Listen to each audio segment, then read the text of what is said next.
Hi guys, নতুন এটা ভিডিঅ'ৰ সৈতে পুনৰ মই আপোনালোকক স্বাগতম জনাইছোঁ। আৰু আজি ওলাই গৈ ৰেডি হৈ আছোঁ। মই শ্বপিঙৰ কাৰণে গুৱাহাটীলৈ যাম। চ' ব্লগটো ষ্টাৰ্ট কৰি দিওঁ বুলি ভাবিলোঁ। তেনেহ'লে দেৰি নকৰি আজি ভিডিঅ'টো ষ্টাৰ্ট কৰোঁ।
ইমান ঘূৰিব লগা হ'ল তো ইমান ভাগত আহি পালোঁ তো আৰু ইমান দীঘলীয়া হৈ নাথাকোঁ ভিডিঅ'টো সেইকাৰণে ভাবিছোঁ ইমানখিনিতে সামৰণি মাৰোঁ অন্য এটা ভিডিঅ'ৰ সৈতে আপোনালোকৰ লগত পুনৰ লগ পাম তেনেহ'লে আজিলৈ ইমানতে Something for you.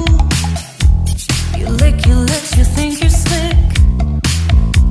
You stalk like I'm a piece of meat. You try